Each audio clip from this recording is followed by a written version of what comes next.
Magandang araw. Susuriin natin ngayon ang isang tulang pinamagatang koleksyon. Hakot dito, hakot doon. Tago nito, tago niyon. Tanggap ng ganito, tanggap ng ganoon. Pagbawas ng gamit, ano iyon? Wala nang mapaglagyan. Puno na lahat ng kaban. Ayaw pa ring magbenta o magbigay niyon sa iba. Damit na sangkatutak para sa iisang katawan. Dekorasyong sandamakmak. Paaalikabukan lang naman. Sapatos na sandosena. Iisang pares ng paa. Iba pang kung ano-anong gamit. Kapag kailangan, paghanap dito'y kainip-inip. Ayaw pakawalan. Baka raw kailanganin. Bibili pa uli. Gayong heto't iyon na lang kukunin. Kaya siksik dito, siksik doon. Problemahin ang paglalagakan niyon. Ako'y gulong-gulo. Makalat ito sa paningin ko. Naway dumating agad ang panahon. Pag-alis nito, bigyan ng tuon. Sagutin ang mga tanong ayon sa tulang koleksyon. Sabihin ang titik ng tamang sagot sa bawat bilang. Pagkabasa ko ng isang bilang, i-pause muna ang video na ito para mapag-isipan ang sagot. Kapag handa ka nang malaman ang sagot, i-play muli ang video para dito. Bilang 1. Ano ang ibig sabihin ng damit na sangkatutak? A. Maraming damit. B. Maraming tatak ang damit. C. May sariling isip ang damit. D. Malalaking damit.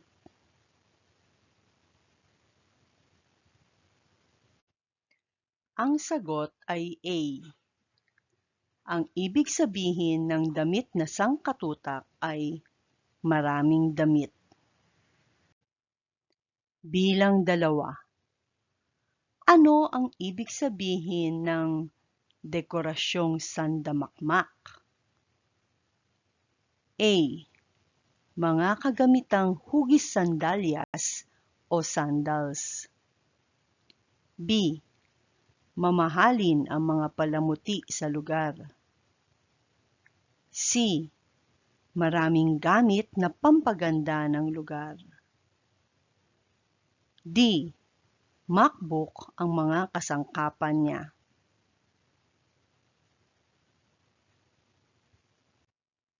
Ang sagot ay C. Ang ibig sabihin ng dekorasyon ay mga gamit na pampaganda ng lugar. Ang sandamakmak naman ay nangangahulugang marami. Ang ibig sabihin ng dekorasyong sandamakmak ay maraming gamit na pampaganda ng lugar. Bilang 3. Ilan ang sapatos na sandosena? A. 6. B. 12. C. 18. D. 24.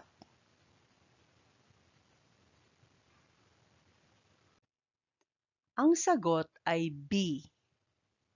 Kapag sinabing sandosena o isang dosena, ang ibig sabihin nito ay 12 piraso. Bilang 4. Ilang saknong ang bumubuo sa tulang ito? A. 4. B. 5. C. 6. D. 7.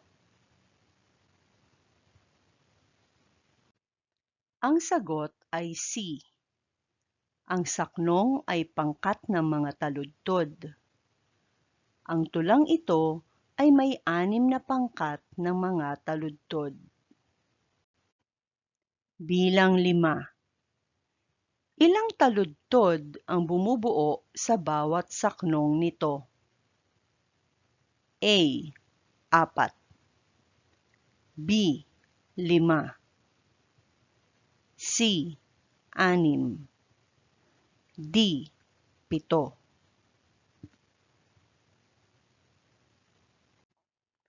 Ang sagot ay A. Taludtod ang tawag sa isang linya sa isang tula. Napag-alaman natin kanina na ang saknong ay ang pangkat ng mga taludtod. Kapag binilang natin ang bawat linya sa isang grupo ng tulang ito, binubuo ang bawat saknong ng 4 na taludtod. Bilang 6. Alin sa mga sumusunod ang katangian ng tulang ito? A. May sukat at tugma. B. May sukat pero walang tugma. C. May tugma pero walang sukat. D. Malayang taludturan.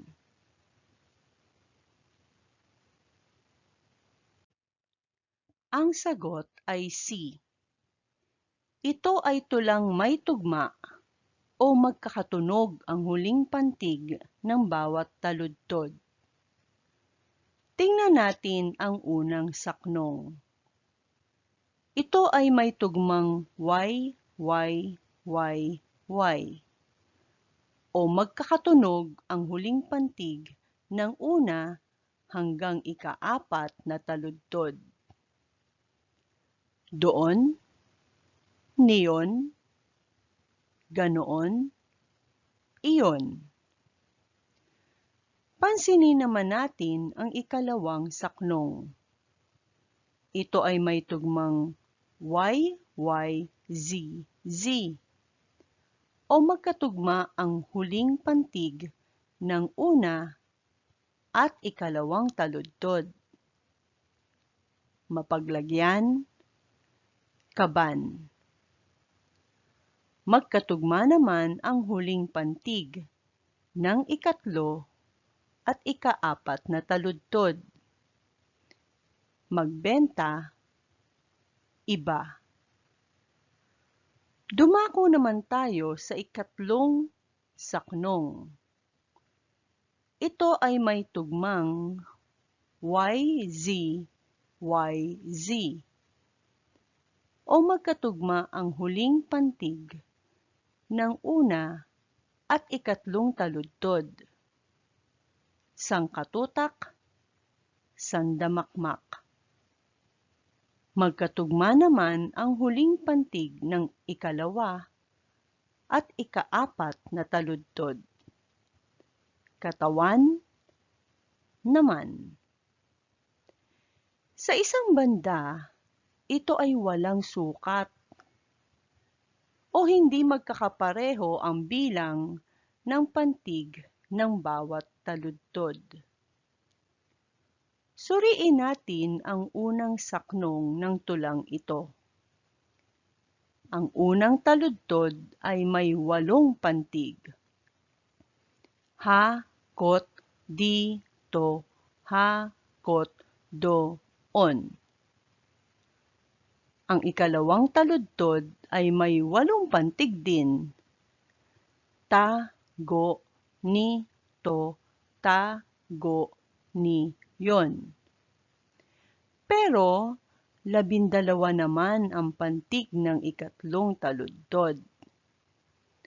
Tanggap ng ganito, tanggap ng ganoon.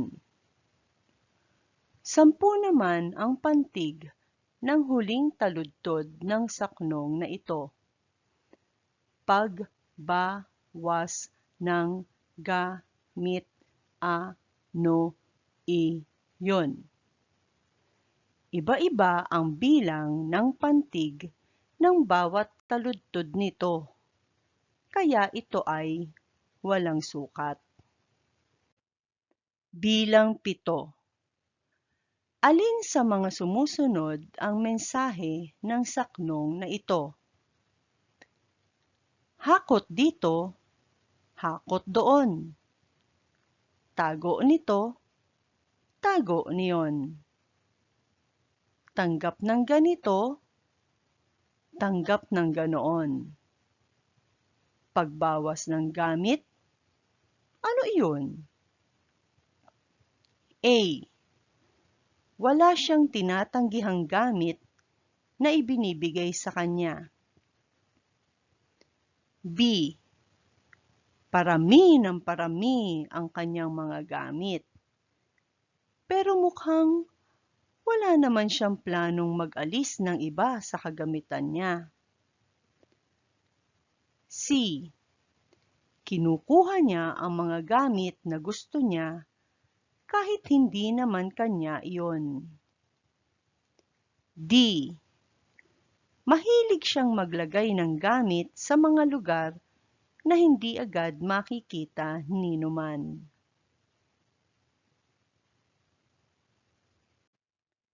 Ang sagot ay B. Parami ng parami ang kanyang mga gamit, pero mukhang wala naman siyang planong mag-alis ng iba sa kagamitan niya. Kuha lang siya ng kuha. Tabi lang siya ng tabi. Pero wala siyang tinatanggal.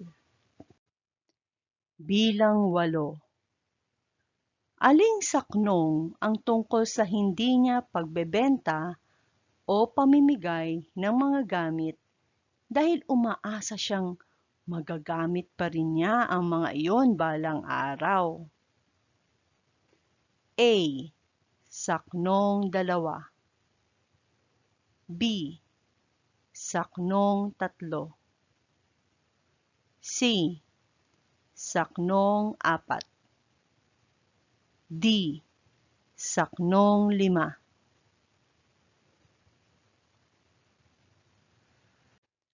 Ang sagot ay D. Ang saknong 5 ay ayaw pakawalan, baka raw kailanganin. Bibili pa uli, gayong heto't iyon na lang kukunin. Kaya siksik dito, siksik doon.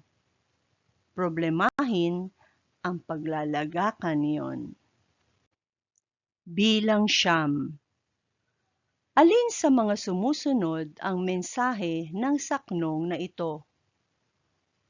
Wala nang mapaglagyan. Puno na lahat ng kaban. Ayaw pa ring magbenta o magbigay niyon sa iba. A. Gustuhin man niyang magbenta ng cabinet ay hindi niya magawa dahil may laman lahat iyon. B. Maraming lamang paninda sa kanyang lalagyan. Pero walang bumibili niyon. C. Puno na ng kagamitan ang lahat ng lugar na maaaring paglagyan niyon. Pero hindi pa rin magawang ipagbili o ipamigay ang iba sa mga gamit niya. D. Ipinamimigay niya ang iba sa kanyang mga gamit, pero walang tumatanggap niyon.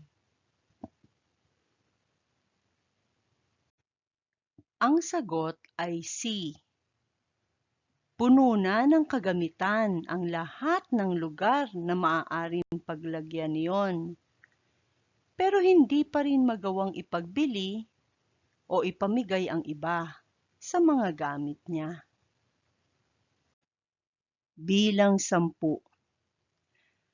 Alin sa mga sumusunod ang mensahe ng saknong na ito?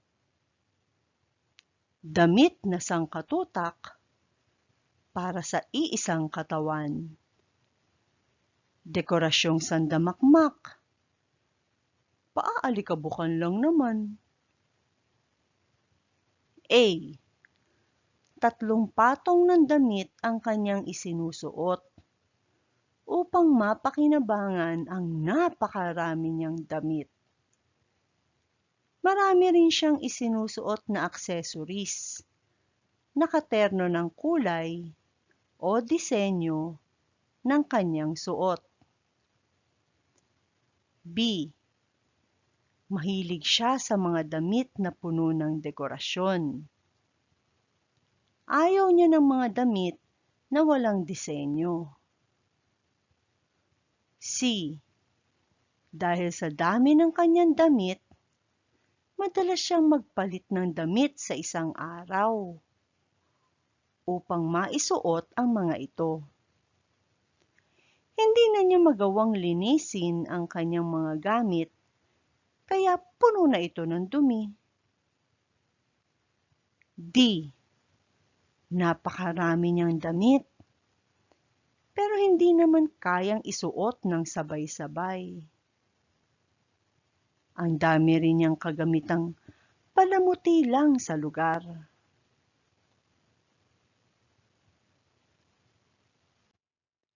Ang sagot ay D. Napakarami niyang damit, pero hindi naman kayang isuot ng sabay-sabay. Ang dami rin niyang kagamitang palamuti lang sa lugar. Bilang 11. Aling saknong ang nagsasabing naguguluhan siya sa dami ng gamit na kanyang nakikita? At sana ay maging maayos na ito balang araw. A. Saknong 6. B. Saknong 4. C. Saknong 3. D. Saknong 1. Ang sagot ay A. Ang saknong 6 ay, ako'y gulong-gulo. Makalat ito sa paningin ko. Naway dumating agad ang panahon. Pag-alis nito, bigyan ng tuon. Bilang 12. Alin sa mga sumusunod ang mensahe ng saknong na ito? Sapatos na sandosena, iisang pares ng paa. Iba pang kung ano-anong gamit, kapag kailangan, paghanap dito'y kainip-inip. A. 12 pares ng sapatos ang mayroon siya. Pero paisa-isang pares lang naman ang maisusuot niya. Sa dami ng kanyang gamit, minsan ay hindi na niya natatandaan kung saan nakalagay ang mga iyon. B. Walang permanenteng lagayan ang kanyang mga sapatos. Kaya minsan ay nahihirapan siyang hanapin ang kapares niyon. C. Sa dami ng kanyang sapatos, ay naisusuot niya iyon ng hindi magkapares. D. Hinahanap niya ang kanyang sapatos. Yun pala ay suot-suot niya iyon. Ang sagot ay A. 12 pares ng sapatos ang mayroon siya, pero paisa-isang pares lang naman ang maisusuot niya. Sa dami ng kanyang gamit, minsan ay hindi na niya natatandaan kung saan nakalagay ang mga iyon. Ipaliwanag ang iyong opinyon sa mga sumusunod na pahayag. Pagkabasa ko ng isang pahayag, i-pause muna ang video na ito para mapag-isipan ang sagot. Kapag handa ka na para sagutin ang isa pang pahayag, i-play muli ang video para dito. Bilang 1. Anumang bagay na hindi mo nagamit ng 2 taon o higit pa, ay dapat mo nang ipamigay o ibenta.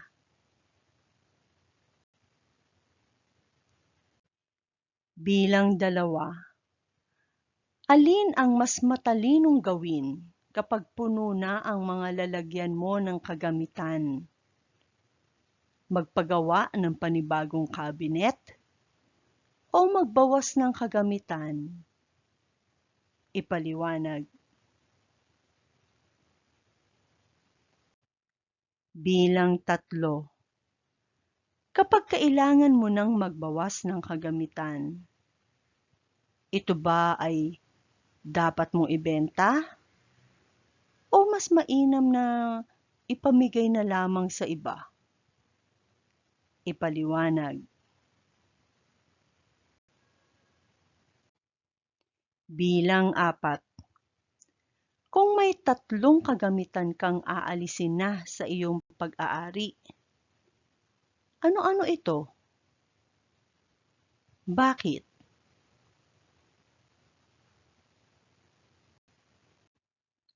Narito ang pinagkunan ng mga disenyo para sa video na ito. Salamat!